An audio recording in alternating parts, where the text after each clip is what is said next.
Hello and welcome to the Grand Prix podcast.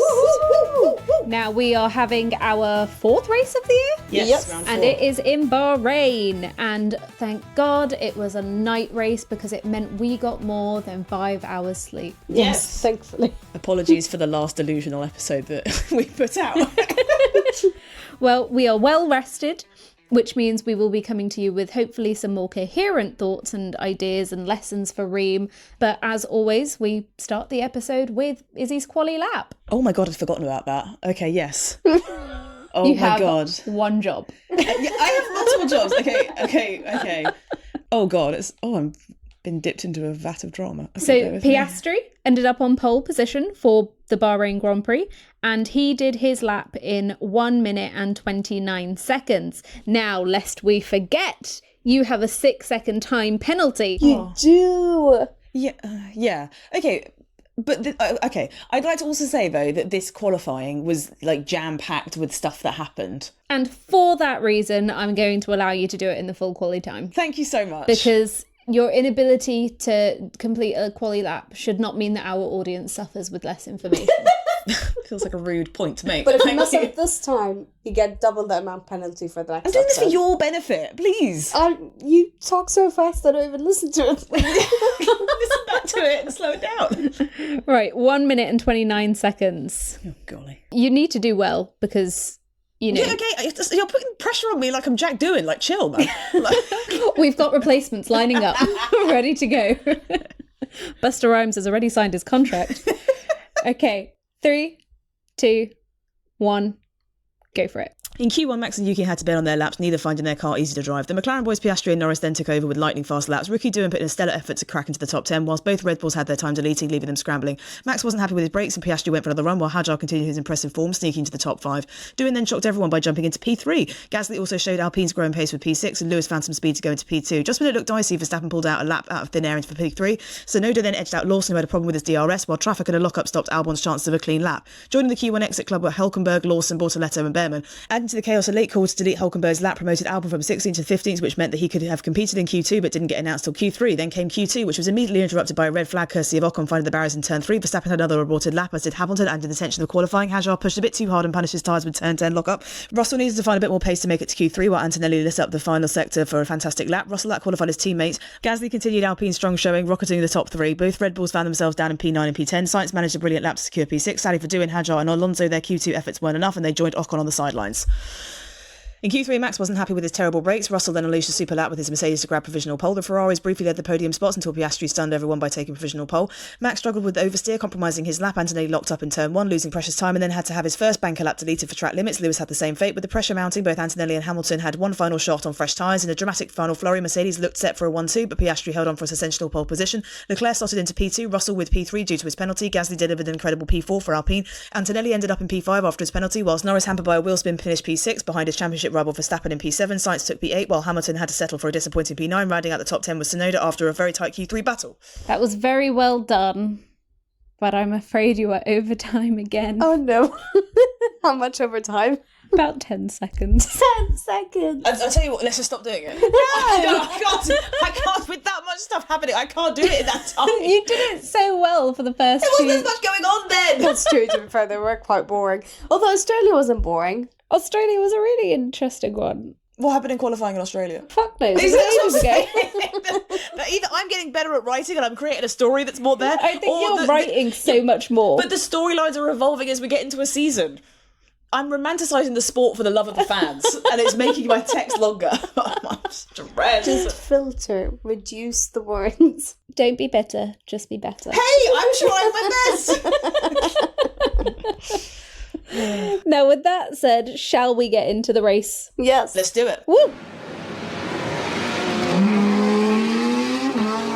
Okay, what a race. What a race. know. Suzuka who? I know, honestly, after last week, I was so worried that we were going to have another race that was like just boring and putting Reem to sleep and giving us like the need for Delulu content for the sake of making an entertaining episode, but this episode writes itself. There was so much that happened in that honestly we don't have time to put everything in. I mean, Now you know how I feel. What interesting bits of the race are we going to cut out of this episode to mean it's not a 3-hour bloody episode? I mean, you couldn't tell what was going to happen from one moment to the next. It just kept changing so fast. And the top 10 were just so interesting, but also the bottom 10 were also very interesting because they were battling it out. I don't know about you, but the first thing I want to talk about is the different strategies that we had going on, because I think it's very important for Reem to understand how, and I think this race definitely showed it as well, the difference that what tyre you start on and what tyre you pit onto next and all of that stuff, how big of a role that has to play in where you end up. Yeah, we started the race and we had mixed tyre sets across the grid. Both the Ferraris, who were inside the top 10, decided to go for the medium tyre. And we also had Alonso, Bortoleto and Lawson that were all on mediums. The rest of the grid all opted for the soft tyre. I think with the cooler conditions, teams felt that the softer tyre would be a very good option for them to run. I thought it was interesting that the Ferraris went for a different strategy to go against the rest of the grain of the top 10. But I thought it worked very well for them because initially I thought it was a facepalm, Ferrari kind of moment. But the amount of pace that Ferrari seems to have on a lower fuel seems to really come alive. The second stint for both the Ferraris was incredible. So having a different strategy going against the grain in terms of what your rivals are doing around you can sometimes really bring good fortune for your race story. Yeah, I was really happy to see that they had tried something different from the rest. Yeah, I agree. We've got 5 drivers on mediums. I'm hoping what we're going to see is a split of strategy and maybe some undercuts and overcuts happening. So I'm interested to see who will be the net winners of that. But the soft tyre runners are going to start losing grip, and then the medium tyre runners are going to be able to get some more pace. So I'm thinking that Leclerc and Hamilton, Alonso, Lawson and Bortoleto need to hold firm, stick like glue to the people ahead of them. I like this from Ferrari. I like that they've done something different with their strategy. Same. Because they usually don't. Okay, so that doesn't really mean anything to me. As someone who doesn't understand the difference between the hard, soft and medium tyres. I know that some of them caused issues. Like at one point, George Russell switched to soft tyres towards the end. And they were saying that this could be a potential bad thing for him because he might not be able to finish the race. Mm-hmm. But I don't actually know why they would choose them and how that would affect their strategies. Now, I just want to give the listeners a bit of context I knew you were going to bring this up. As to why I am so happy you've asked that question. Now, a couple of weeks ago, Iz and I suggested that we do an episode all about tyres, and Reem, you were so against it. I'm still against it. I think it would be boring. And yet here you are asking us a question about tyres. Yes. For the context of this phrase, we're going to end up doing an entire episode. Yes, we are. And it's coming out after the Saudi Arabian Grand Prix, so get ready for it. Beep, beep. I won't be there. You're the one that needs it. Okay, so the whole thing around tyres when it comes into strategy and what you should do for tyres is that the teams have to use 2 different types of slick compound tyres during a dry race. So those 3 different types of tyre compounds are the soft tyre, which is marked with the red markings around the side. You've got the yellow tyre, which is the medium, and then you've got the white tyre, which is the hard. Now, obviously, the name sort of gives what the differences are between those tyres. However, for a bit more of a deep dive, the softer compounds... But not too much, because we have a whole episode to fill. Oh, just like me saying, like, redacted! The softer compounds give the most grip and allow for the fastest lap times, but they degrade much more quickly. So they're giving you, what we saw a lot in China was that the track had been resurfaced, had this lovely smooth asphalt down, and it was actually giving the drivers almost too much grip, and it caused them graining. Where they had their tyres that had lots of grip on them, they were out of their tyre blankets. Tyre blankets is exactly like we would use in the winter to keep us toasty and warm. They do the same with the tyres to make sure that they have a nice heat cycle so they can give the most grip and they can go fast. When they were fresh out of the blankets and onto the tarmac, they were having little parts of those rubber flicking off. It goes onto the tyre surface, And then as their wheel continues to turn, it then picks up bits of rubber that have been left on the racetrack from other tyres, sticks back on in an uneven texture, and it feels and looks grainy.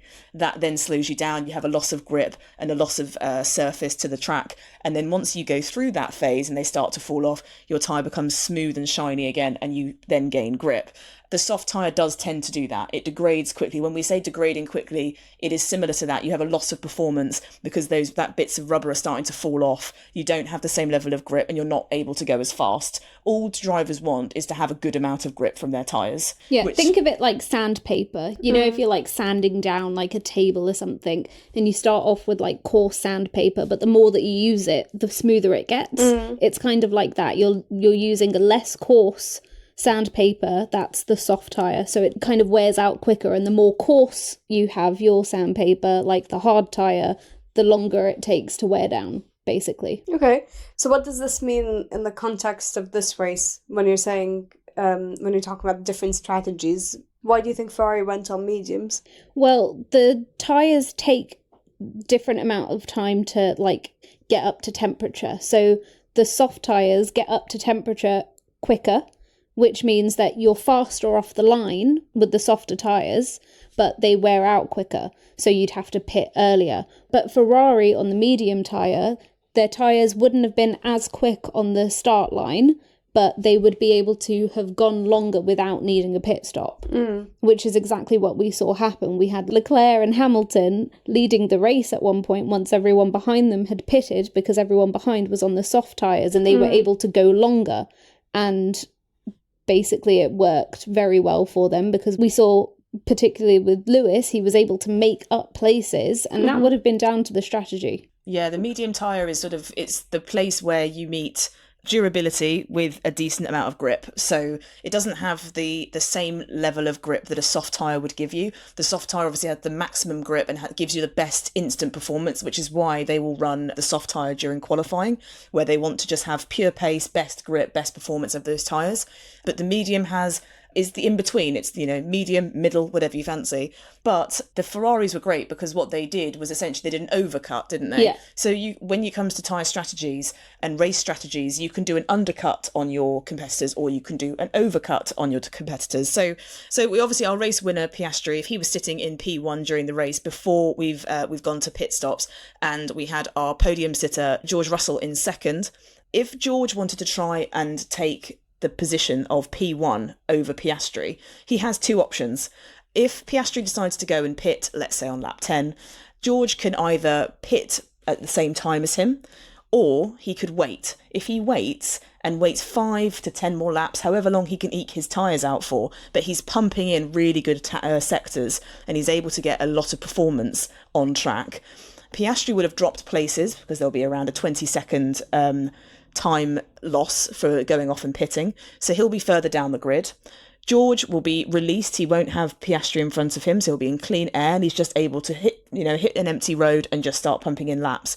If he does that for a certain amount of time, what he can do is he can build a buffer against Piastri, and then he can pit and he's overcut him. If he's able to make up enough time, and he can then come back out onto the track and he can have fresher tyres, and he can also have track position. But then you also have the option of an undercut. So if George had decided to pit first, and, 1 or 2 laps later, Piastri then pit, George would be on the fresher tyres. So when he comes out of the pit, his laps will be faster than what Piastri's were. So he could close the gap, 1 or 2 seconds. So by the time that Piastri gets out of the pits, he would actually be behind him. And we saw today that the undercut was quite powerful. Yeah, we did, yeah. But with Ferrari, the overcut was quite powerful. Ferrari did very well. Yeah, they did. And the final tyre compound for a dry race would be the hard tyre. We saw this fitted onto Max's car today, which he admittedly wasn't very happy with. And both of the Ferraris in the end. In the final stint that they did on the hard. The hard tyre gives you, it's the most durable tyre. It's if you want to go for a long stint on those tyres, the hard tyre is the best tyre. But it gives you the least amount of grip. They also are quite hard to warm up. You have to get a heat cycle into these tyres, which is why you see drivers drivers weaving left and right when they're doing their formation laps or when they're about to do a safety car restart is because they're trying to get heat into their tyres, not just on the surface, but inside that tyre. They need that heat to be able to integrate into the into lap time, which is what we're all after. So with the hard tyre, it can go for a very long time and it can be very good in that sense. If a driver is able to manage their hard tyres well, it means that they might not have to do an extra pit stop, which means that they can gain track position, which means they might be able to get a better result if they went for a softer compound. However, as we saw today, if you're not able to get that heat into your tyres, you're then not able to get the same level of grip. And sometimes it just doesn't interact with the conditions at the track or the track itself, and you can lose performance compared to the medium tyre and the soft tyre.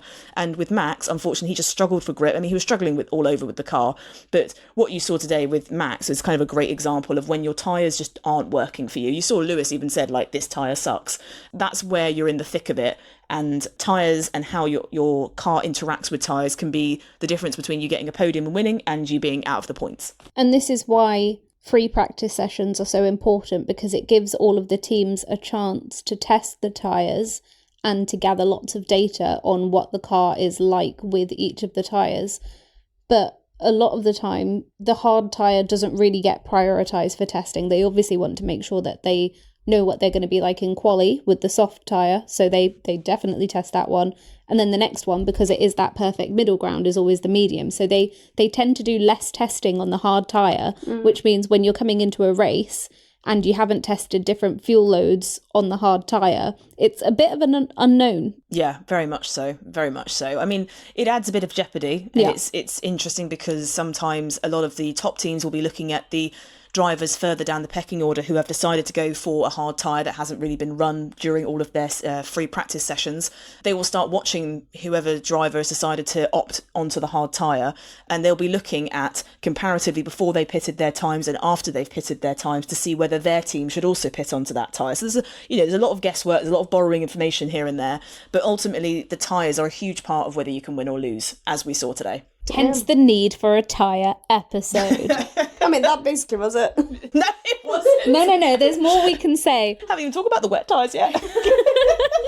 We can fill a whole half-hour episode with tyres, don't you worry. Who knew F1 was so technical? All of us. Everyone. Not me.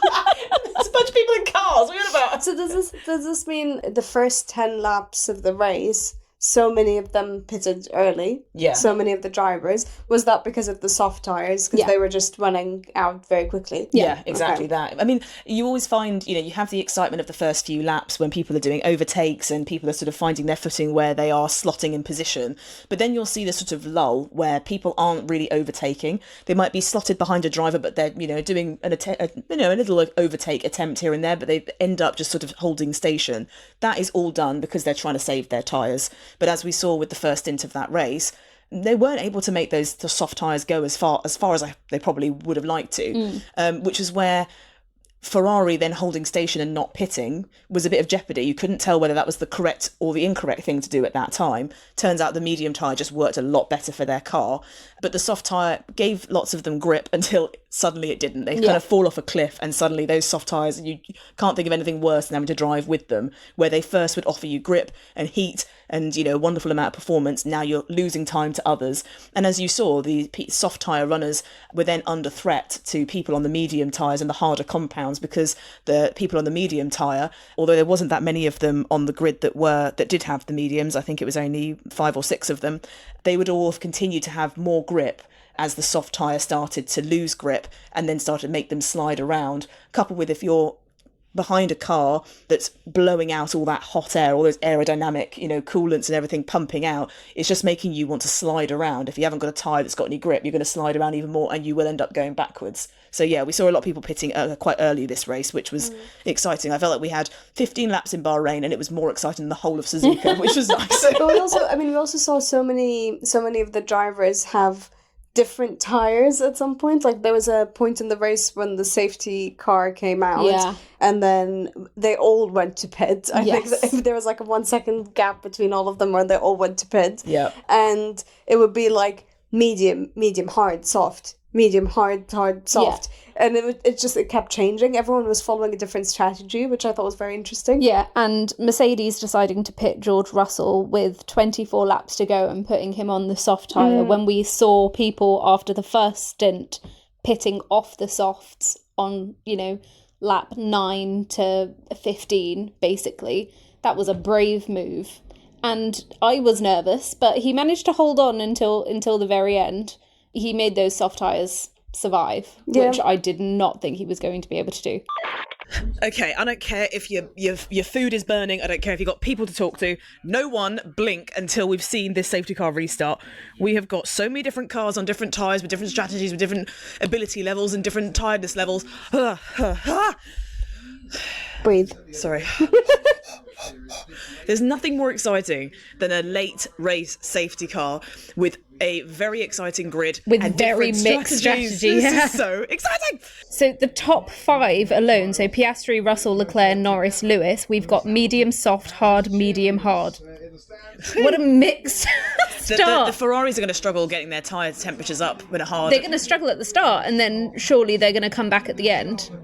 I mean, Russell did very well throughout the entire race, I think, and it's just with Mercedes generally, they've continued to be consistent, and I think he just showed consistency in this race. Throughout the whole weekend, I mean, his qualifying was incredible. That I actually think that George Russell qualifying on Saturday is what made the quali session really entertaining, because his lap was just insane. Obviously, Piastri managed to pip him for pole, but I wasn't expecting to see that level of pace from him. And obviously he and Antonelli both lost out on a position with a one-place grid penalty each. So he should have been in second, but actually started on third. But it was an incredible lap, and he managed to hold on for the most part in the race as well. They came to the weekend and they seem to have serious pace. They've had 3 different types of tracks now, and their car seems to be not race winning currently, but it still seems to be much more in the mix than it was in previous seasons. And George has obviously stepped up into being the sort of number 1 driver now, as Kimi Antonelli's hot on his tail. I mean, what a brilliant racer he is. The amount of issues that George was having to drive around today was quite crazy. Yeah. He had a brake by line failure. He then had an issue with his DRS. His engineer was then telling him that it's just a timing issue, but he can give a default to George to overwrite it. So he was having to navigate how to do that. He then obviously opened the DRS accidentally at one point, which then triggered a potential penalty, which the FIA decided, or stewards decided not to penalise him on. They said there was a chance he was going to lose the dashboard on his steering wheel, and if that happens, just keep driving as you are. And he just basically driving blind without any data or information. Yeah, exactly. And then he said, the gears are beep, what's going on? So, and then his engineer came back with different ways to work around it. But he was also consistently on the pace throughout the weekend. And I think that George has shown that when he has a chance to be in the mix, he doesn't muck up. He has had a bit of a history in his time in Mercedes, kind of making sloppy mistakes under pressure. But I thought he did fantastically, and has obviously shown he's really taken steps to say, no, I'm here. He obviously still hasn't had his contract renewed with Mercedes, but I doubt with the performances he's been putting in, they're not going to be putting pen to paper soon, because, I mean, damn. I think consistency in this race is a very, very good thing, because everything kept changing so fast. But I think overall, consistency for the team is what is going to be the thing that I think we can basically say for Mercedes. I think especially for the Constructors' Championship, they're currently in second on 93 points, behind McLaren, which have obviously been the most consistent in terms of drivers scoring points, other than Australia for poor Piastri. But they're on 151 points. And then in second, you have Mercedes. And that is as a result of having 2 drivers, other than today, consistently scoring points. If you put side by side George's race story and Lando's race story, all of the issues that George was hampered by was outside of his control, and he was still able to keep that car completely under control and kept his race under control. However, I felt with Lando, he made self-induced errors, which if you swapped their cars, I think George could have quite easily won that race today. He seemed like he was very much in the zone. I think his mentality is he's got a very good headspace at the minute. He's got that team very well made around him, and I think that they are gelling very, very well. I mean, 3 out of 4 races to have been on the podium for Yeah, they're playing a quiet game, but They are. like, Mercedes really aren't to be trifled with. They are bagging up points, and they've got this stellar lineup. Like Antonelli, I mean, he had a bit of a messy race. I felt for him because he was doing so well, and then until he wasn't, and then obviously the safety car completely ruined their strategy because he'd pitted just before the safety car, which then meant that everyone who hadn't pitted, who was in front of him, then got the advantage over him, and it was kind of just like, oh no, you should have been getting points, but you didn't. Yeah, I agree with that. I think Mercedes themselves will know that their strategy wasn't great. And I think Mercedes are being overlooked currently because of the dominance that McLaren are offering. But I still think that with the fact they have two very strong drivers, that they could be scooping up a lot more points than, say, Red Bull are currently, as Yuki still gets up to speed. If they are able to get their development race in order and they're able to bring upgrades that can really turn them into a bit more of a successful race winner contenders, I think they could be quite easily fighting at the front soon. I know Antonelli had a messy race, but he is continuously impressing me. Like, he is such a good driver, and he did such a good qualifying as well. Like, he ended up in 4th in qualifying, but then obviously dropped to 5th because of the penalty. But he has just been doing so consistently well in all of the races, and to me, he's the best rookie so far. Yeah, I would like to make a formal apology to Antonelli. I had absolutely zero faith in you, and I have remorse. I think when you've got serious talent, you know, the ones that are meant to be great will swim, and I think Antonelli is quite obviously swimming. He was putting in some impressive overtakes today. Yeah, he really was, and he was up in the fight. So considering you would give this year of grace to Antonelli to sort of, you know, do your best, but don't expect, you know, loads of... Get up to speed. Yeah, don't expect loads of performances that are, you know, are podium winning. I think maybe mid-season and onwards, you could maybe, if the car is there, I wonder if we could see him potentially fighting for a few podiums, because I think that would be awesome to see. I reckon by summer he'll be up on a podium. Maybe the summer break will give him a little bit of time to look over, and if the results continue how they are, I think that would give him a little bit of time to sort of recharge and maybe come back and say, right, let's give this a go, shall we? Yeah. We should probably talk about the winner at one point. Well done to Oscar Piastri. Yeah, very well done, considering he won by like 15 seconds or something. He did, crazy. yeah.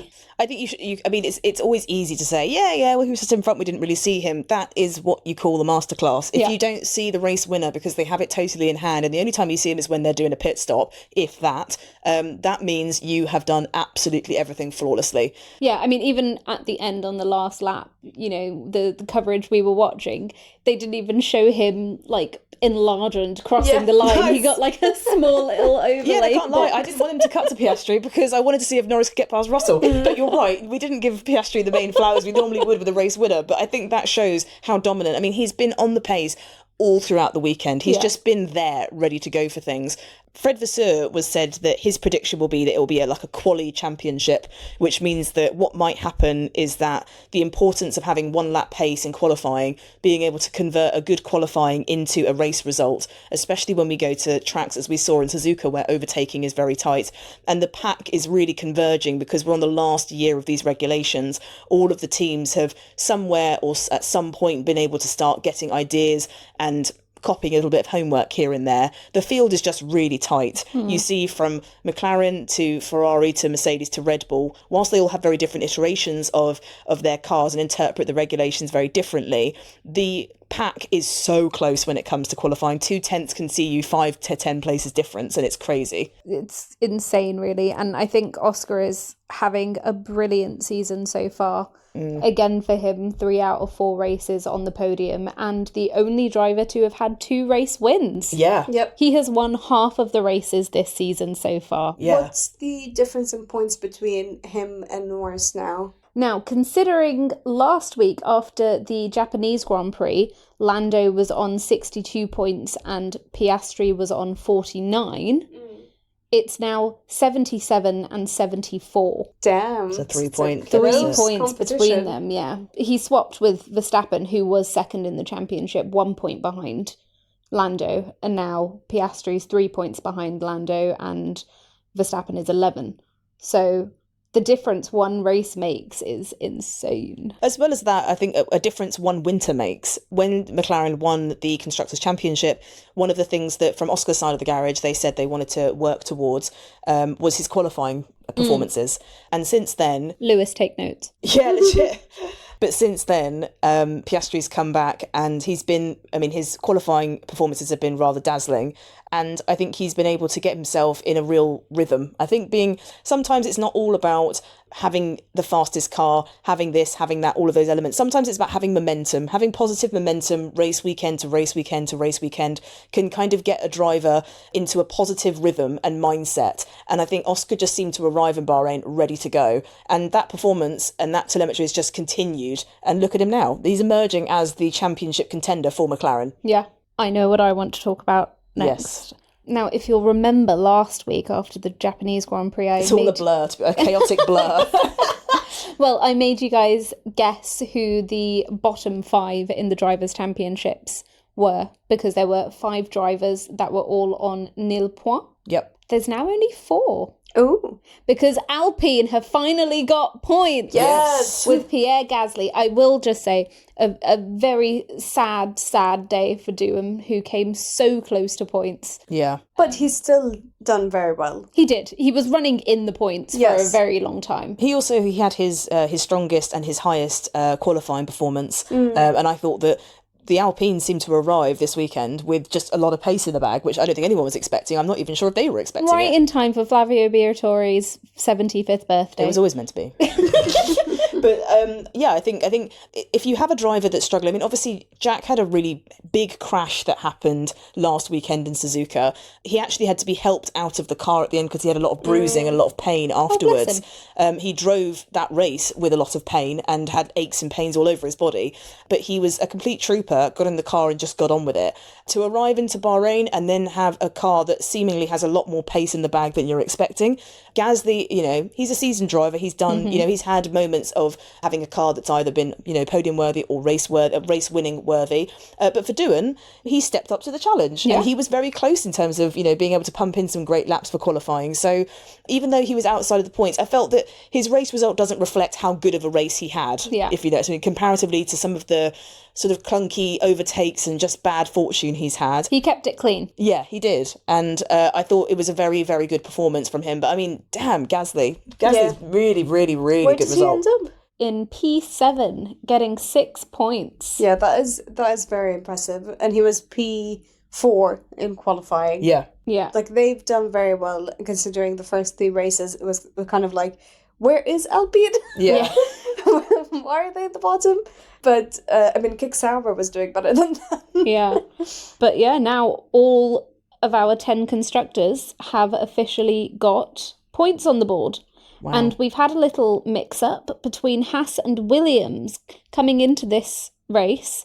Williams were 5th in the championship. They are now 6th, as Haas have overtaken them, but there's only 1 point in it. Wow. I think that shows you the fact that after 4 rounds, all 10 constructors have been able to earn points. I think that tells you how quickly a race weekend can change things. Yeah. On top of that, yes, Alpine have arrived and unfortunately they just haven't had the pace in the car and they've had a difficult start to their season. And whilst when you're looking at the timing screens completely removed from the sport, you see people like doing that, he's rattling around at the back of the grid, oh God, he's rubbish. Realistically, these drivers are all world-class drivers and they all have a right to be on that grid. But wider than that, Gasly getting 6 points and 6 World Championship points is for hundreds or if not thousands of people that are working over in Alpine, formerly Renault, in their factories, working day in and day out to try and get a car that is up to the speed to be able to be at the front of the midfield and beyond. It will mean a huge amount for that team. And I hope that it means that they're making a step in the right direction and that I don't want it to always be the same teams at the top of the grid, right? We want it to be interesting. And this race really was, because there was such a mix. 100%. So I think it's a big boost for Alpine. We'll have to see how the rest of the season pans out. I think it might be similar to what they had last year, which is sort of a team in flux, up and down, but it's always nice to enjoy it when they're on the up. I think the season so far has been very interesting because even though McLaren, very obviously from the start, had the fastest car, it hasn't just been a McLaren race. It hasn't just been them at the top. There's been a lot of competition from the top 10 to the bottom 10. And even though China and Japan weren't as interesting, so far I've been very engaged, and I don't know who's actually going to win the Drivers' Championship. There's no like indication to where this is going to go. It might change very fast in the next few races. And constructors, though, I think McLaren went very, very I think we can very obviously say win that this with some one. confidence after 4 races, which is shocking. There are 150 points. Yeah.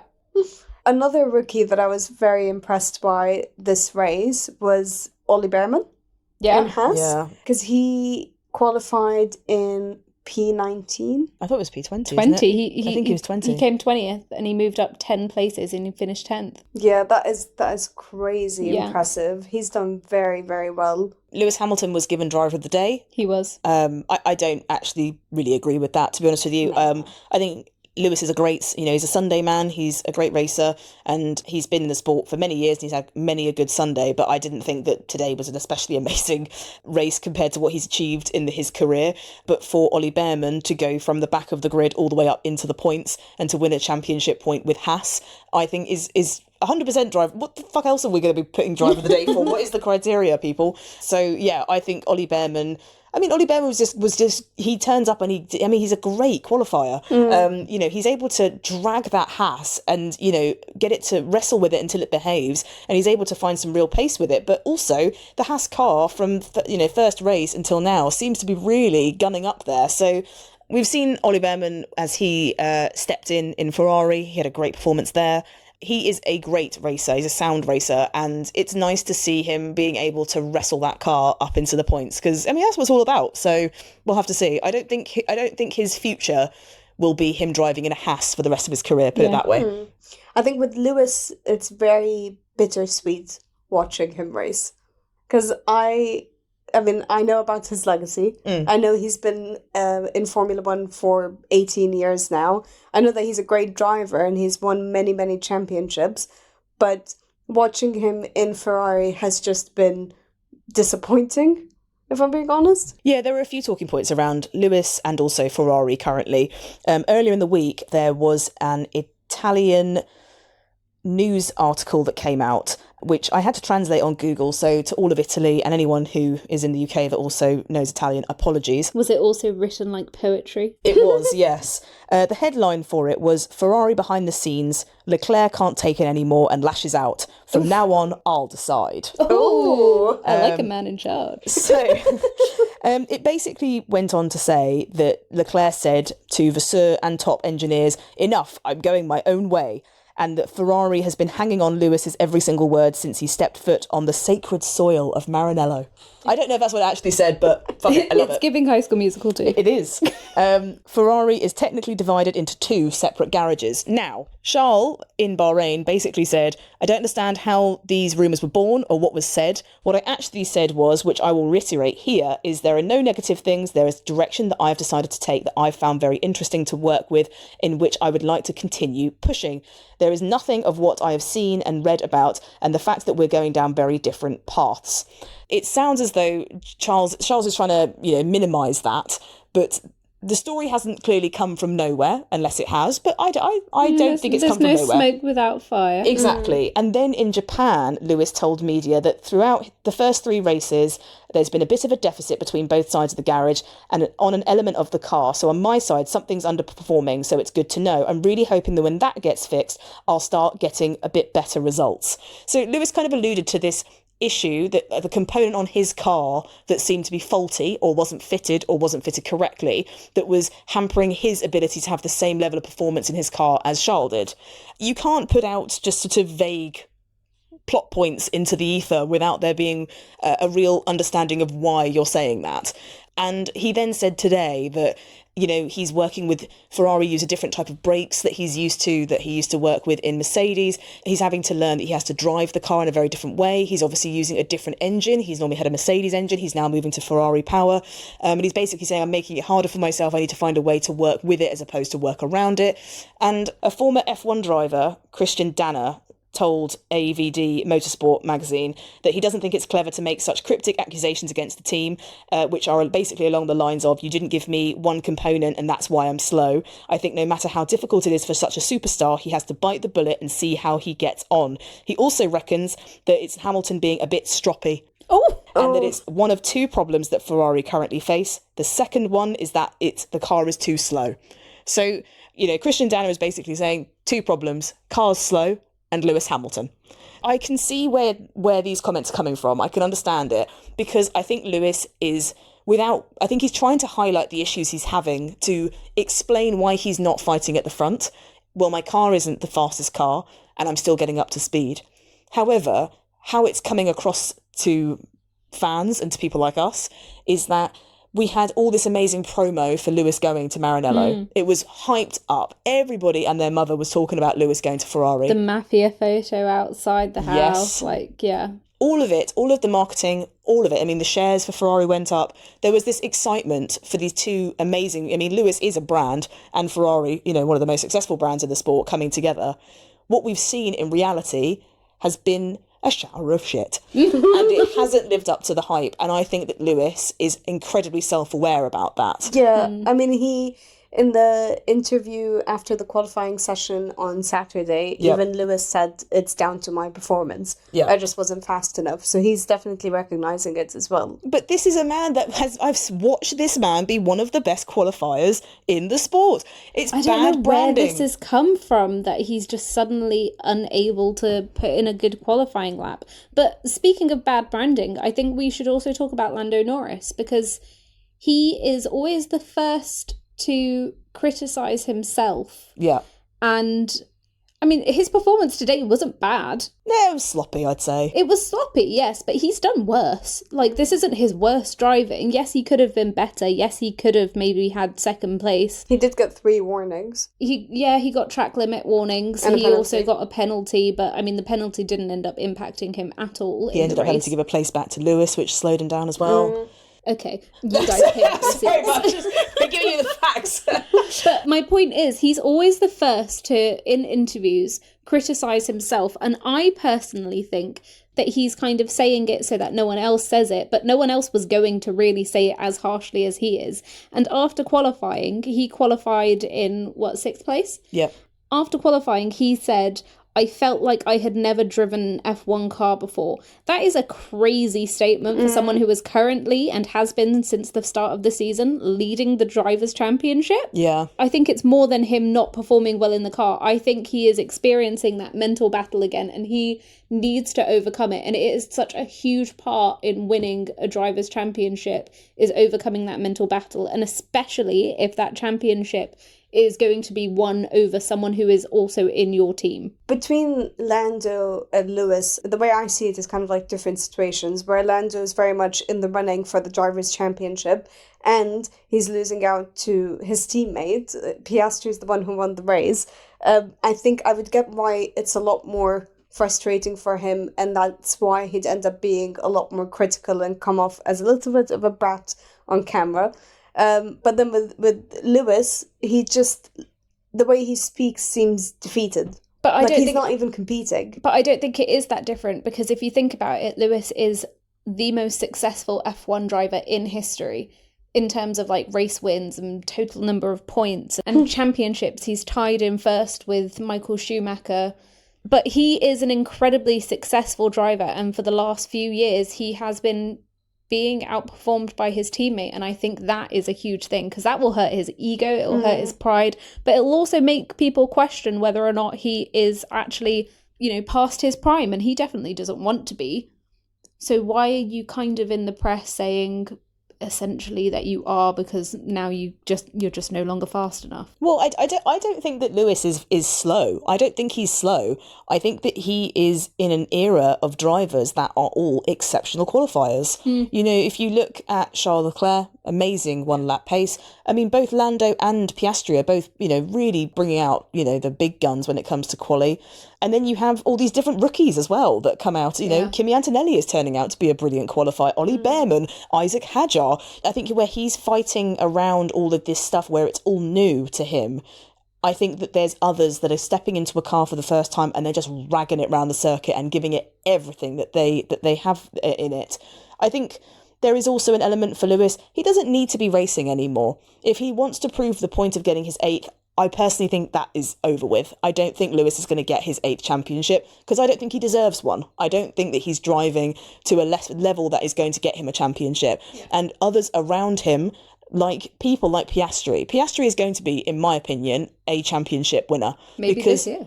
It could be, yeah. But he's showing a maturity and a competitiveness beyond his years. Yeah. With Norris... Ew, that felt weird to say. Lando. Sorry, Lando. We're so much closer than that. First name basis. He has no idea who I am. With Lando, I agree with you. I think that I'm going to say it before you guys say it, but I also think that there's just an insecurity there of not feeling good enough. When he's been catapulted from the back of the grid right to the front of the grid, I think it's a huge learning curve in sports psychology.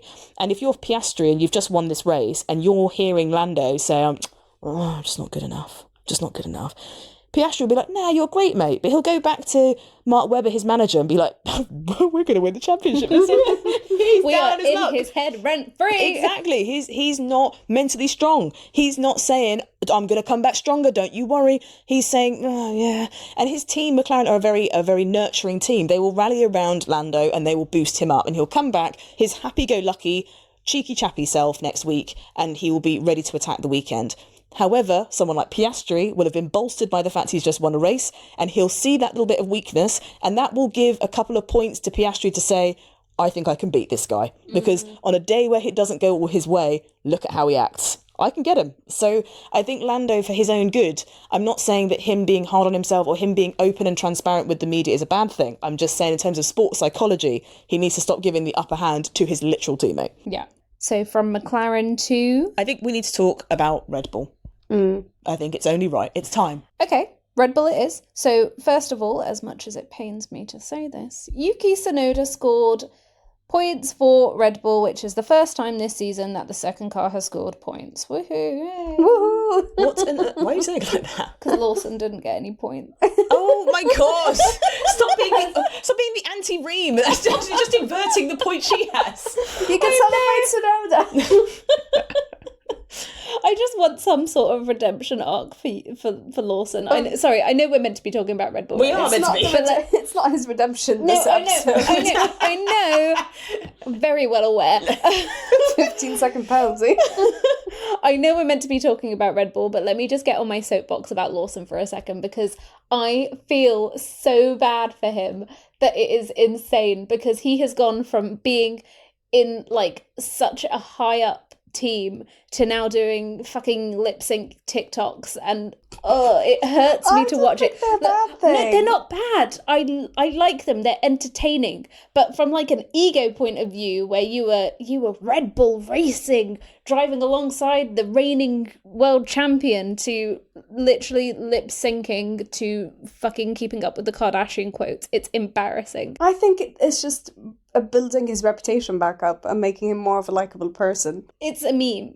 No, okay. Whoa. I agree with you. I think Liam Lawson, behind all the jokes of this, Liam Lawson has been put through the ringer. What he has had to go through is humiliating, and it's degrading, and it will certainly affect his confidence. I know they were doing it with Yuki before, but it's almost more degrading now that it's Liam having to do it. That's how I feel watching it. I don't see it as degrading. Also, an update to the listeners. I had a moment after watching qualifying and seeing Liam Lawson be interviewed where I did feel pity for him, and I am starting to feel very bad for him. I think the hate for Lawson is going down, and seeing him get a 5-second penalty and then a 10-second penalty this race was like kicking a puppy.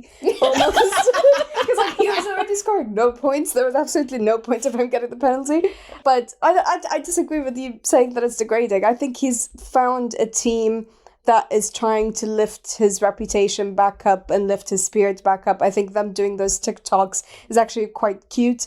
I agree. I think it's seeing him in a very nice light, a very warm light. I think he had a very aggressive personality before that was being shown on screen, and now we're kind of seeing him calm down a little bit. So I don't know. I think he looks dead behind the eyes in those videos. he does. But I think it's unfair for you to say like, oh, he's in videos, it's embarrassing. It's not. That isn't the embarrassing part. He's back in a team where he knows now that the pressure is off. He's not going to be back at Red Bull. That's that. What he is going to be in is a team that when he was first coming to the racetrack for the first race that he was going to do with them, they had a big placard that said, "We missed you." Yeah, he had that a was whole cute. team of people there from Racing Bulls that wanted to welcome him into that team. And they've got a young team. He's got Isaac Hadjar next to him, he seems like a great guy. I don't care. Such a softie. Exactly. I don't care what anyone says. Isaac Hadjar is a cutie. But Liam he will look dead behind the eyes because look at what he's had to go through. What he needs now is to have a redemption arc similar to Alex Albon and Pierre Gasly. That is just what it is. And if he chooses to part ways with Red Bull and his partnership with them, he can then go on to some other great top teams that I'm sure would love to have him as long as his performance can gradually continue to improve. But he's going to have a dip in it because he's a human being. He's, not just a racer or an athlete. He's going to have time where he needs to adjust to the car, and also for this dark cloud of a storyline to sort of lift from his head and he can just go racing. So I get your point, but I think what Liam is really needing is to say, fuck it, screw up that mentality of it being embarrassing. That was so difficult. Screw it up, get good people around you, get sunk into training, have a good mindset and be able to go to bed early, focus on training, focus on getting in that car, giving as much as you can to the team, and they'll give it back to you in tenfold. I feel like him, Albon and Gasly should form a surviving Red Bull second seed support group. I drove for Red Bull and what I got was his lousy t-shirt. All I got was depression. Yeah.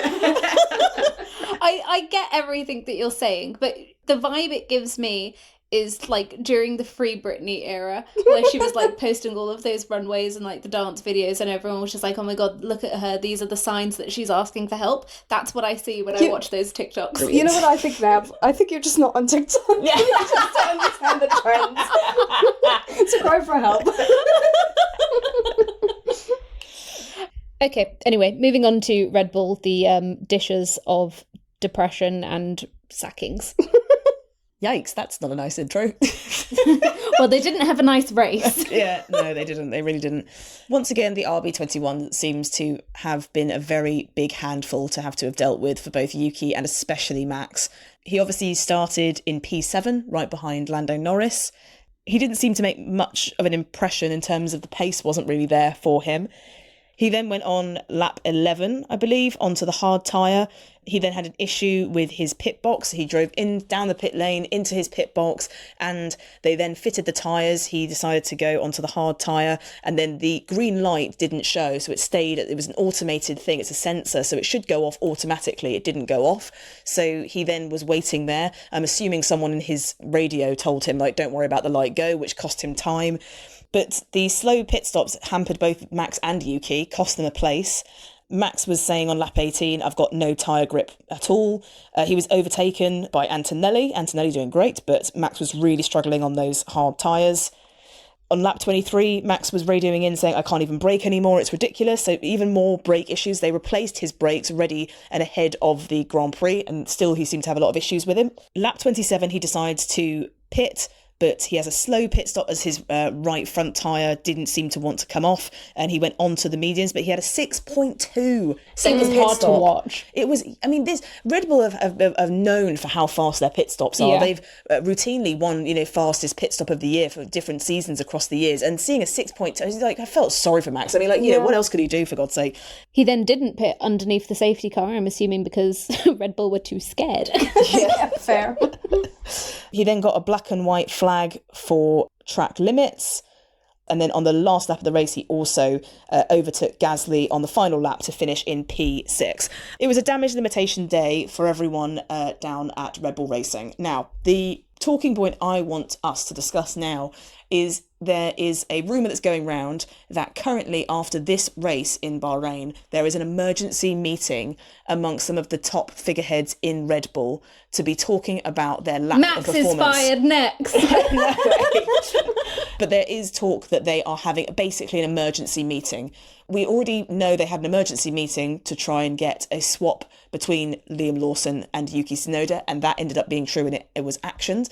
So I can only suggest that after that very difficult day, yes, both of the Red Bulls, I thought Yuki Tsunoda had a really great race actually, but they are not anywhere close to where they should be for Red Bull Racing. So what do we think? I've got some points. I have my opinion, but it's a democracy. Do Red Bull need to win the championship for themselves, or to keep Max? Ooh. Now, I like that question. So, there is the obvious rumour going around that maybe he's got his eye on Aston Martin next year.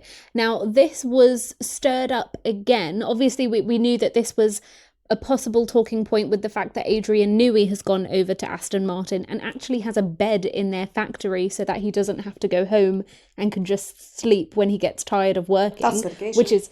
I mean, there is absolutely no work-life balance there. I was going to say, whilst the rest of the world are like, we like working from home, Adrian's like, my work is home.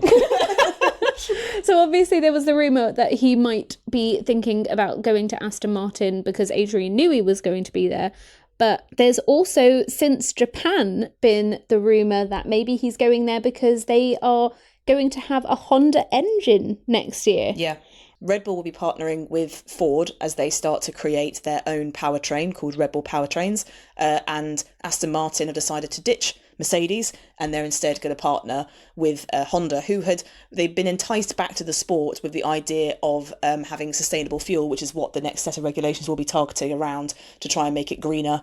It kind of works with what Honda want to do for their road cars, so they decided to enter back to the sport, and they're going to go green with the green team. This rumour really kicked up a bit when, during the Japanese Grand Prix, obviously Honda is a Japanese team and they are currently with Red Bull, and they basically were all there for the race in Suzuka with the Red Bull garage. And during one of his interviews after the race, someone asked Max, like, oh, how does it feel to be saying goodbye to Honda and all of, the people that you know there?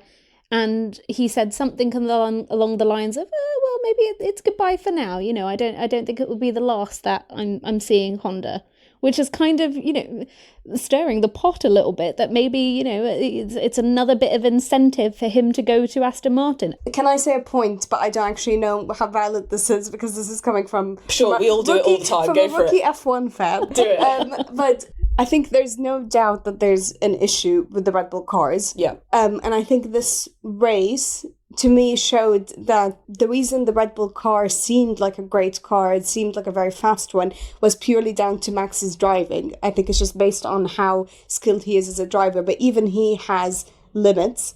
And there's, to an extent, you can be a great driver, but if, like you were saying, if you don't have a great car, then there's only so much that you could be doing. And I think that's what was shown in this race today, where it's just Red Bull on both ends, in the second seat and the first seat, just they just don't have a great car, and even Max struggled. And I think that's why Yuki Tsunoda, who's definitely more experienced than Liam Lawson, was...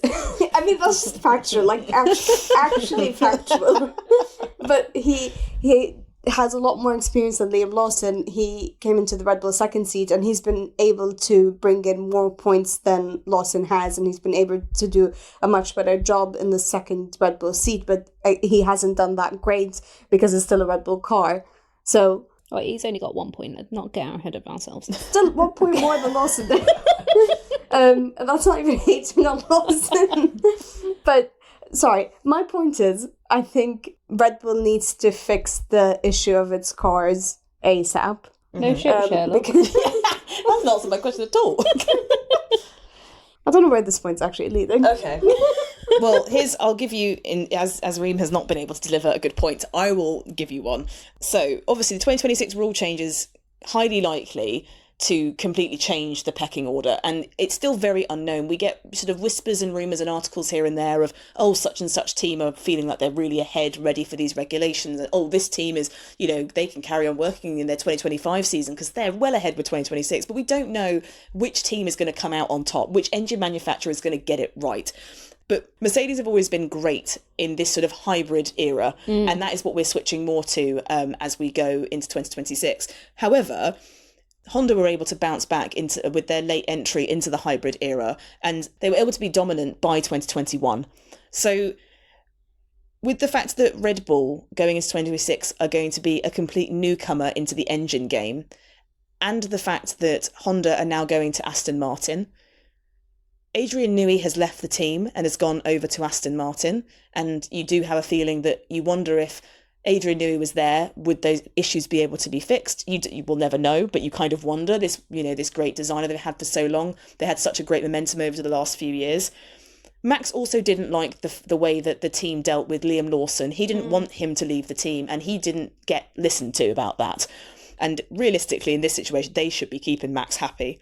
Honda being an engine partner, the president of Honda has said that they will voice their opinions on the matter of driver lineups. They say the same as they have done with Red Bull. Now, voice themselves on the matter of driver lineups doesn't sound very convincing that they're going to have a big opinion on it. However, money talks, but they wanted Yuki Tsunoda to be in Red Bull for the Japanese Grand Prix. And where was he for the Japanese Grand Prix?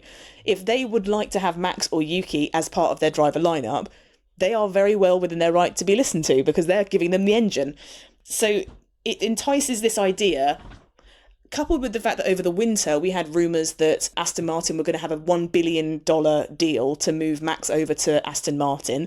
It's all gone a bit quiet. Also, Jos Verstappen talking to Toto Wolff in the background of all of this. And a performance like this with Max Verstappen, where he kind of said everything went wrong. You know, there was just not much to say. We had P6, which is great considering the race we had because it was all over the shop. I think that the fact they're having an emergency meeting now is not just because the championship is slipping away from them, but their champion might be slipping away from them. Yeah, they're shook. Any team would throw nearly everything they could to have Max in their team. And I think that Aston Martin or Mercedes will be the top two teams he'll be looking at. Yeah. But with the fact that, you know, we've seen with Lewis having this new Ferrari engine, he's constantly saying, oh, you know, it's very different to what I'm used to driving. It's very different. Max the same thoughts will be going through Max's head as well. Going from a Honda powered straight over to a Honda powered engine would suit Max beautifully, and he wouldn't have to get up to speed in the same way as others might have to. I think that Max could be triggering his performance clause in his contract, because lots of drivers will have a performance clause where if their team isn't delivering the same level of results as they have done across previous seasons, they can trigger a performance clause. If a team has gone from winning championships to being fifth, then they can say, yeah, I'm triggering my performance clause because you guys aren't able to give me a race-winning car, and I'm going to trigger it and I'm going to leave. Could Max be maybe thinking about wanting to trigger that clause? Because he only wants to win, and currently that is not happening. I think it would be very disappointing if Verstappen ends up going to Mercedes, and not because Hamilton explicitly asked Toto Wolff not to speak to Verstappen about him replacing the second seat, but because I think if Verstappen moves to the Mercedes team, the person they'll most likely get rid of is Kimi Antonelli, because he's the rookie. I think they want to keep George Russell, and it would be disappointing to move Kimi Antonelli to another team when he's doing so well. Really, with all that evidence I gave about Aston Martin, we're talking about Mercedes. You said Aston Martin or Mercedes. I know, but I think Aston Martin's the more likely one. A page of notes. I mean, I don't know. Max will have to be very careful about which team he goes to. But the point is that sometimes the risk of leaving is less than the risk of staying. And currently, I think that they need to ensure that Max feels comfortable and confident in that car. And this weekend proved he didn't feel either. Yeah. And so if Max has had this incredibly unique driving style and setup for his car, it's always worked for him until now. And yet this weekend, he basically said, this isn't working. And it seems like brakes, tyre and just drivability seem to be just really highlighted and compounded this weekend. Oh, I can't wait for silly season. You did forget one talking point about Max. Yeah? And it's the fact that he is a snitch. A snitch? Yeah, he's a snitch. He ratched out Lando Norris going over the grid line. I mean, they would have found out eventually. I know, but he didn't have to say it. I mean, is this a talking point? Yes. We know how much Reem doesn't like a snitch. That's so true. Or aggression. Right, all right. That's it. That's the talking point. Next. Yeah, fair. Yeah, in terms of Max being a snitch, I guess we could take a leaf out of Carlos Sainz's book and say, shit happens. Because obviously Sainz was fined with €20,000, of which 10,000 was suspended, by the FIA for being 5 seconds late to the national anthem over in Suzuka. In Bahrain, he explained that he needed an emergency toilet break due to a stomach problem, which was verified by an FIA doctor. He went on to say at a press conference in Bahrain, I don't know if I'm going to get another fine for saying this, but shit happens. So it was a very expensive poo. And that is what happened. But it also leads on to the fact that the FIA have become a lot stricter when it comes to wearing jewellery and also swearing. Max swore during toilet breaks. Yeah, apparently.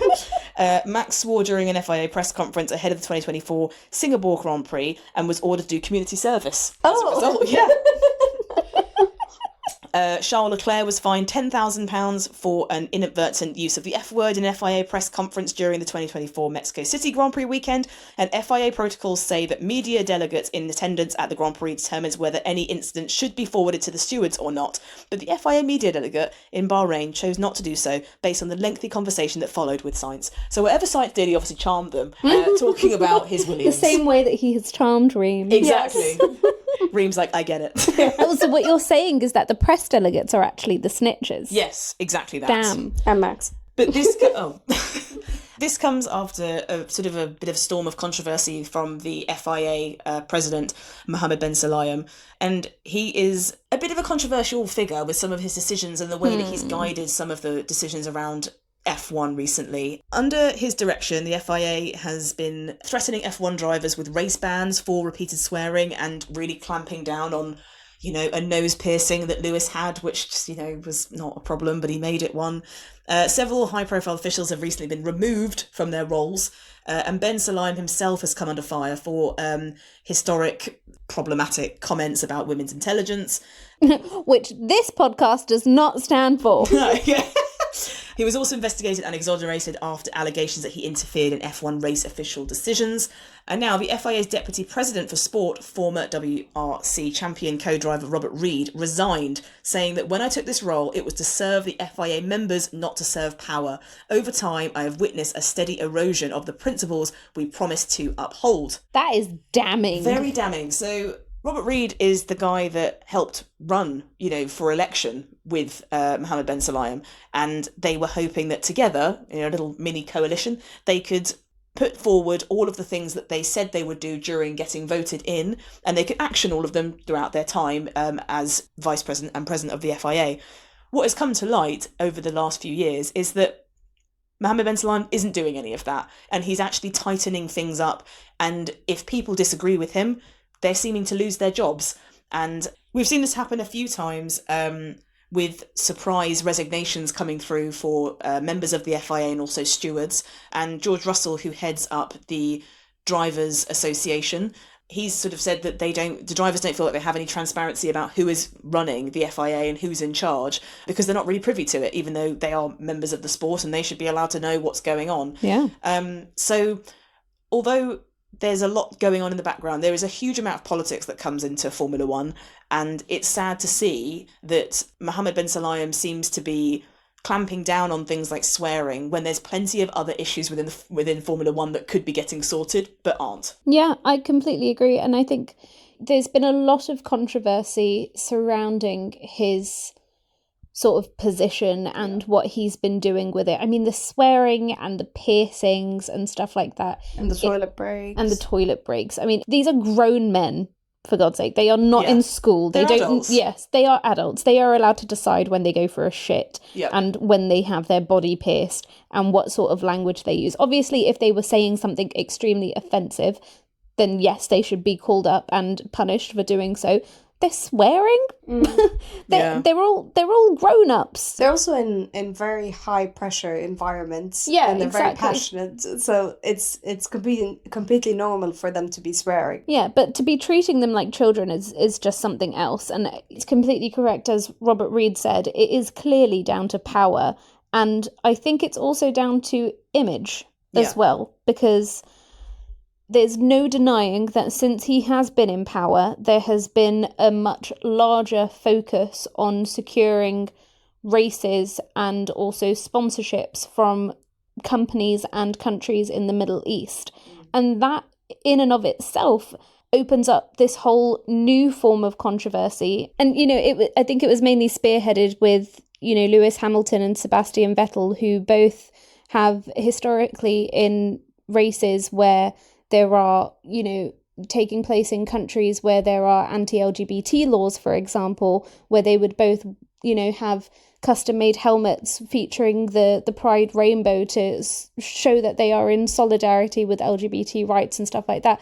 I think there are much bigger issues with the governance and the direction that F1 is going in that need to be addressed more than grown men choosing when they take a shit, choosing when they wear jewellery, and choosing what language to use. Yeah, I agree. I mean, the head of the Motorsport Council basically said that he felt that he was being given a gagging order because he was refused to go to a meeting because he didn't sign a non-disclosure agreement that the FIA wanted him to sign, which meant that he wasn't able to talk about anything that happened in the meeting, and he felt that it was creating a block of transparency to the rest of the sport and to the rest of the media outlets. And it's almost, people are feeling like soon there will be a new re-election for the FIA president, and people feel that there currently isn't another runner to be able to go against Mohammed Ben Sulayem because he has a lot of people around him, and people are arguably probably a bit scared to go against him in case they lose their jobs currently. I think, we have a lot of fun on this podcast talking about, the actual sport, but the politics side of it, there's a lot going on. So even during 2020, when Lewis Hamilton wore a T-shirt that said, on the front, say her name, and on the back, arrest the cops that killed Breonna Taylor. And he wore that on his podium after winning a race during the Black Lives Matter movement in 2020. And they tried to punish him for it. Yeah. You cannot tell a black man that he cannot stand on a podium and try and advocate for rights and for the safety and protection of black lives and say, oh, you shouldn't be politicising the sport. He's not politicising the sport. He is standing up and advocating for something he believes in. And as a human being, he has every right to do so. Yeah, I agree. There's a lot of grey areas. There's pros and cons to what Mohammed Ben Sulayem has done for the sport. But currently, I think this weekend was the first time he'd attended a race. So there was quite a lot of eyes on him. But what remains to be seen, we don't know. But that is the current state. It seems like it's quite hostile in the FIA. Feathers have been ruffled and tensions of a race. So we'll have to see if it boils over any further throughout the rest of the year. But all I can say to her, Carlos Sainz, is for God's sake, be on time. And when is the election for the new president of the FIA? The next election for the FIA president is scheduled to take place in December 2025. So it's coming up. It's this year. Yeah, this year. Do we do a reaction episode to the election? Well, an FIA president is limited to a maximum of 3 4-year terms. So technically, Mohammed Ben Sulayem could go for a rerun of an election at the end of the year. We will boycott. No, we won't. We care too much about this sport. But if he's re-elected, he could possibly serve until 2029. Hey. So yeah, that's what I'm saying. It's an interesting topic. We'll have to keep following that story as more things come up. But I just thought it was an interesting element to the sport that's simmering away in the background. For the sake of Science's bowels, I hope he isn't serving He needs to keep his bowels sorted until 2029 potentially. Pop an Imodium. Shall we move on to Ream's recap? Woohoo! Let's do it. Can I just say to the listeners, today me, Iz and Nav went out for a coffee and I asked them to ask me who all the drivers are, and I could name all of them perfectly. No, I did have to give you a few hints. Yes, listen, there's only like 2 of them and they're both Kick Sauber. Who's going to remember Kick Sauber? It's not the same as knowing it perfectly. To me, it was What perfect. you've just done is told a lie. Yeah, she's lied there. To the listeners, it was perfect in my head. All right, start us off, Iz. Okay, Piastri wins for Papaya. Good for Piastri. I really hope that he wins the championship. Oh. Norris has got Piastri nipping at his tails in the championship after a poor performance. Norris is gonna have to watch his back and he needs to step up his game. Mercedes on a flyer. On a flyer? Yeah. What does that mean? Like a poster? What's that mean? Like they're on a flyer, like they're being well quick. Oh yeah, very proud of Mercedes. Both Russell and Antonelli have impressed me. Max has a bad race. Oh, not Max's fault. Red Bull's fault. Tsunoda manages to get in the points. Good for Tsunoda. Very hard car to drive. Again, he could have done a lot better if he was in a different car. Ferrari have a slight redemption, I guess. Very impressive strategy from Ferrari. First points for Alpine. Oh, thank God they woke up. Jack Doohan's not getting fired anymore. Ollie Behrman makes up 10 places from back of the grid to points. Very smooth from Ollie Behrman. Very much rooting for him. Carlos Sainz retired. You know what? He has a nice face. It's not nice. I know. I'm just. If you have nothing nice to say, I just won't say anything. We're asking for a roundup. What do you mean? I don't want to say bad things about Sainz. Okay. But yeah, disappointing. But yeah, that's all I'm going to say. Black and white flags for nearly everybody on the grid. Chaos. Right. Tons of cars pit under the safety car. Smart move from them. Might as well. Great. And we're going to do an episode on tyres. Okay. I gave the guy that goes, okay. I'll be asleep, but go for it. All right, that was Ream's recap. And now it is time for the Grand Prix podium. Yes. Luckily, there was a lot more happening in this race than there was in Japan, so hopefully we should have more to say. I am more confused than ever. Oh. I don't know who to put as the prick. All right, I am going to go to you first for your prick. My prick is Lando Norris. Ooh. Before, That was so harmonised. I loved it. It's like, before the race had even started, he stopped his car, rolled it slightly forward by accident, and was started out of position, which meant he ended up by lap 7 getting a 5-second penalty, which hampered his chances. He didn't qualify great, so he was starting in P6 behind his teammate, who was able to get it on pole. He obviously boxed on lap 11 and had to serve his 5-second time penalty and had to fight his way back up the field through that.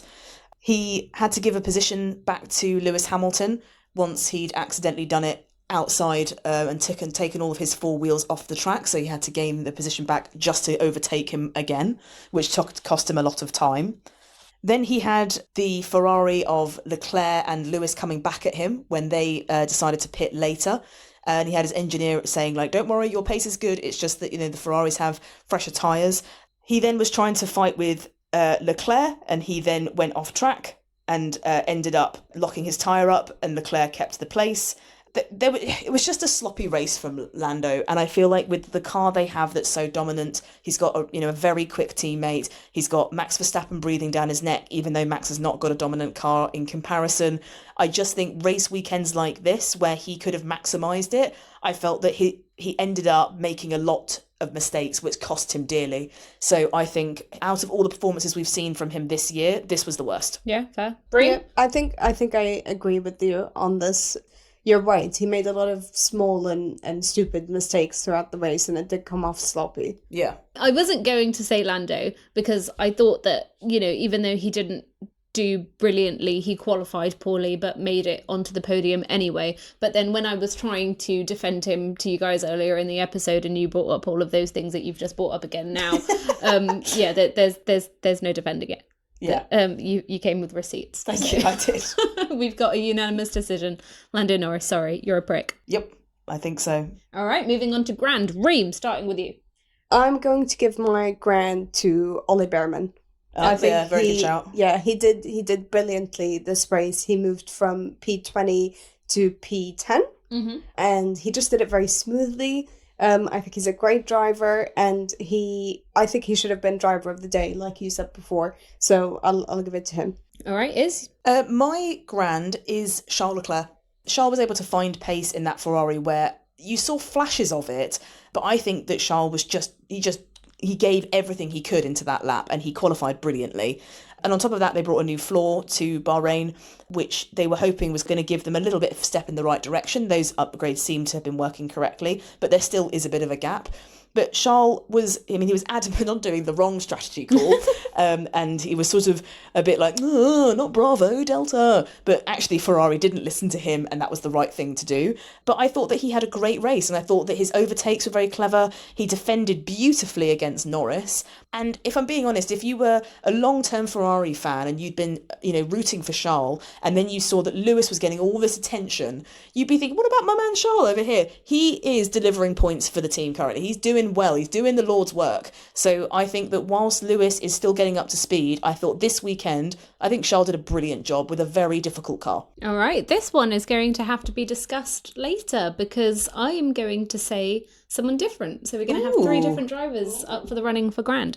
My Grand is going to be George Russell. Ooh. Because especially towards the end, where he obviously had put on the soft tyres with 24 laps to go, which was a brave move, he then also had all of these issues with his DRS and with everything in his car basically falling apart. Yeah. And he was having to deal with all of that, having to do a lot of manual overrides on his car, while also trying to defend against Norris and defending so well on such, worn tyres towards the end of the race, where all he's thinking about is, oh my God, I just need to get this car over the line. Yeah. And now I'm also having to think about defending and also having to think about protecting my tyres. I think the way that he was able to do it, and he managed to defend from Norris with all of that going on. And I think that is a very notable thing and deserves the Grand Trophy. Well, I actually was going to give my Grand Prix to George Russell. Funny you say that. I was going to give my Grand Prix to Ollie Behrman. I agree with all of your points about Russell, and that's why I was going to give him the Grand Prix title, because I think he did such an amazing race, and he did not have it easy at all, but he managed to stay so consistent, managed to drive very well, and I think he's deserving of that spotlight. Right, so I was going to give my Grand Prix to Ollie Behrman for all the points you said, but I chose him as Grand Prix over Grand for the basis that he is obviously a rookie, and George, as we've seen with all of the other races, this is his 3rd podium of the season out of 4 races. We know that he can do more with that car than that car is able to do, and we know that he can make it competitive. So yes, it was all very impressive from him, but from his performance this season, I've come to expect that from him. Whereas Ollie Behrman, a rookie in a Haas, for God's sake, going from 20th up to 10th, managing to get a point, I thought was mega impressive. More impressive than I thought George was. That's fair. Yeah, I mean, those are both great points, and I was toying between my Grand Prix being Ollie Behrman or George Russell. So You're the tiebreaker. I am a tiebreaker, and I'm giving it to George Russell. Oh! Yeah, I am giving it to George Russell. I think Ollie Behrman is a wonderful racer, and I think that we're going to see him get better and better and better. But I think that George has had a lot of pressure on his shoulders coming into this season. Having to fill the shoes of someone like a 7-time world champion such as Sir Lewis Hamilton is not an easy feat. However, I think that George has lost those sloppy under pressure mistakes, and I think today would have been an understandable moment if he was to make a mistake during this race. The way Norris did. Yeah. I mean, seeing the dashboard of your steering wheel turn off would be not, it's not going to be great when you're trying to go flat out and keep that position. He was under pressure from Norris, then having this strange sort of, I don't know what it was, like the telemetry where he was going on the screens, it was almost like there was a sensor problem or something with his car, because it kept dropping down to the order and then he'd move back up, and I thought he was retiring or he had an issue, there's going to be a safety car, and then it found out that wasn't the case. And not only that, but when Norris was coming up behind, he got told by his engineer, only use DRS when you're 100% sure that you're actually in it, because for some reason George's telemetry wasn't working, and they didn't want to get a penalty. He then obviously opened the DRS flap, not meaning to. He had so many issues he was having to do whilst driving 200 miles per hour, essentially, lying in a bathtub is a similar position that you'd be in when you're driving an F1 car. And he brought that car home in an impressive fashion. So for me, I feel like it's evolving George from just a driver that has been able to go into a top team and get accustomed to it. And today's race for me was, I am the leader of Mercedes and I'm going to be the one that pushes this team forward. So I think he's the Grand Prix. All right, fair. Okay, well, 2 against 1. I guess George Russell is the Grand Prix. High five! Yeah! On that basis, can we appoint Ollie Behrman our Grand then? Yeah, very happy with that. Okay. It was fine margins. I think it was just because of the fact that George has come in with just this amazing season so far that I had to give it to him. All right, so there you have it. That is our podium. Our prick is Lando Norris, our Grand is Ollie Behrman, and our Grand Prick is George Russell. Well done, George. You had a stellar day and we are awarding you for it. We are indeed. And that is it for this episode. We have actually been recording for longer than the race. You're actually kidding. No, I'm not. 20 minutes longer, actually. Was that interesting? Good luck editing, Pam. Thank you. I think the race is more interesting than this, though. Don't say that. This is our content. I was kidding. Cut it out. Cut it out. Okay, yeah, obviously I'm going to cut it out. We will be back next week for the Saudi Arabian Grand Prix in Jeddah. I love this track. This track is going to be it's going to be, I think it could top how exciting Bahrain has been, to be honest with you. Ooh, this track excites me and scares me at the same time. Yeah, it's one of I the have fastest no on the idea what track. to expect, but I'm also very excited. Yeah, I think, Reem, I think as a budding Formula One fan, I think you're going to really enjoy Jeddah. That's all you have to give. The anticlimactic. As usual, thank you very much for listening. Please like our podcast, rate our podcast, share our podcast with your friend. It would help us out massively. And don't forget to follow us on all of our socials. We are cooking up some fun stuff. And No, we actually are, though, so actually look at it. yeah, look at it now. Yeah, we Now, put now. in a lot of time. Like we have full-time jobs on the side of this, so it would actually help if you looked at some of the stuff we're making. Yeah, in fact, we've got the link in the description, so just click on it right now. And not Now. just look, but also like and comment. Should we do it like an annoying YouTuber? Click on it in 5, 4, 3, 2, 1. Did you do it? Everyone unsubscribes.